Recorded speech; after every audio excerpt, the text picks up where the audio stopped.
বিষয়ের পক্ষে আসছে একাদশ মানবিক অলিউল্লাহ আরিয়ান।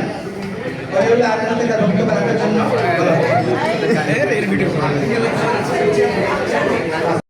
মাননীয় মডারেটর, বিচারক মণ্ডলী, উপস্থিত সুধী সবাইকে অভিনন্দন। বিপক্ষ দল আজ সংবিধান আর আইনের দাপট দেখিয়ে দুর্নীতি দমনের কথা বলছেন, কিন্তু আমার প্রশ্ন, যে আইন কেবল কাগজের পাতা সীমাবদ্ধ আর যে সংবিধান দুর্নীতির পাহাড় সরাতে ব্যর্থ, সেই অকেজো কাগজের স্তূপ দিয়ে আমরা কী করব? আইন কেবল মানুষের বাহ্যিক আচরণকে শাসন করতে পারে, কিন্তু যার বিবেক ঘুমিয়ে পড়ছে তাকে কোনো শিকল দিয়েই আটকে রাখা সম্ভব নয়। তাই সংবিধানের ওই মৃত অক্ষরের চেয়ে মানুষের জাগ্রত মূল্যবোধই আমাদের বড় দাবি। আর এই বিশ্বাস থেকে আজকের বিতর্কের বিষয় দুর্নীতি দমনে আইনের প্রয়োগ নয়, সামাজিক মূল্যবোধের গুরুত্বই বেশি। এর পক্ষে আমার অবস্থান। আইনের শাসন বাইরে থেকে চাপিয়ে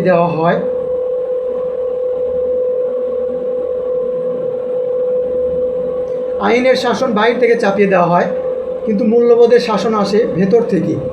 যখন একজন মানুষের নৈতিক ভিত্তি শক্ত থাকে তখন পুলিশ বা সিসিটিভি ক্যামেরার প্রয়োজন হয় না। আইন হলো শাস্তির ভয়, মূল্যবোধ হলো সততার বোধ। আইন কেবল তখনই কাজ করে যখন অপরাধী ধরা পড়ে, কিন্তু যেখানে কোনো সাক্ষী নেই, কোনো সিসিটিভি নেই, সেখানে মানুষকে দুর্নীতি থেকে দূরে রাখে কেবল তার বিবেক ও সামাজিক মূল্যবোধ। আইন অপরাধীকে শাস্তি দিতে পারে, কিন্তু অপরাধ করার মানসিকতা মুছে দিতে পারে না। বাস্তব উদাহরণ দেই, জাপানের মানুষ হারানো মানিব্যাগ ফিরিয়ে দেয় আইনের ভয় নয়, বরং তাদের মূল্যবোধের কারণেই। মূল্যবোধ একজন মানুষকে প্রকৃত মানুষ হিসেবে গড়ে তোলে, চারিত্রিক দৃঢ়তা দেয়। বর্তমান সময়ে প্রযুক্তি বা সামাজিক যোগাযোগ মাধ্যমে যে অস্থিরতা দেখা যাচ্ছে, তা নিয়ন্ত্রণে কোনো আইন নয়, বরং ডিজিটাল এথিক্স বা সামাজিক মূল্যবোধই পারে সমাধান দিতে।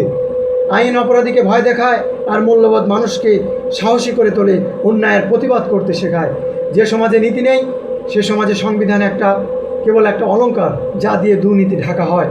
মাননীয় মডারেটর, বিপক্ষ দল হয়তো বলবে আইন ছাড়া রাষ্ট্র অচল, কিন্তু আমি বলবো যে রাষ্ট্রে মানুষের সততা নেই, সেখানে আইন হলো মাকড়সার জালের মতো, যেখানে ছোট মাছেরা ধরা পড়ে আর বড় বড় পোকারা জাল ছিঁড়ে বেরিয়ে যায়। যদি মূল্যবোধ না থাকে, তবে সেই সংবিধানের ওপর বড় বড় কথাগুলো কেবল একগুচ্ছ অর্থহীন। একজন দুর্নীতিবাজের কাছে সংবিধান একটা খেলনা মাত্র, আর আমরা কাগজের আইনের শাসন নয়, হৃদয়ের নৈতিক শাসন চাই, কারণ মানুষের বিবেকই পৃথিবীর শ্রেষ্ঠ আদালত। মাননীয় মডারেটর, আমার বিপক্ষ দলের বন্ধুগণ আইন ও সংবিধান দিয়ে দুর্নীতি আর অন্যায়ের সমাধান খুঁজছেন। তাদের কাছে আমার একটি তৃণমূল পর্যায়ের প্রশ্ন।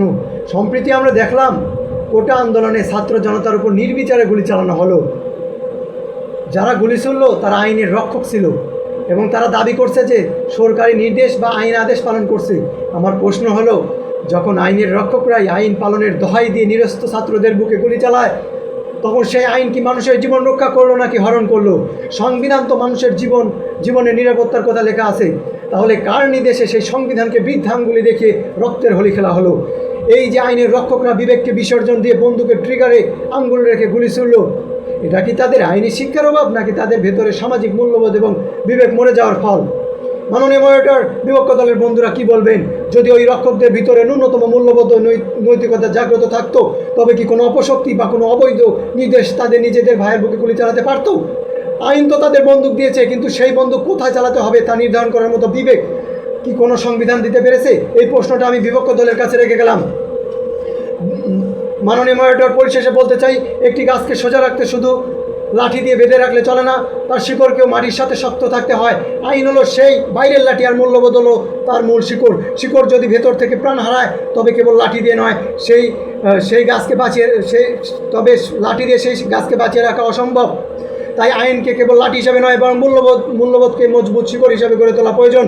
কারণ একটি সুন্দর ও সুশৃঙ্খল সমাজ বিনিময়ে সামাজিক মূল্যবোধের গুরুত্ব অপরিসীম।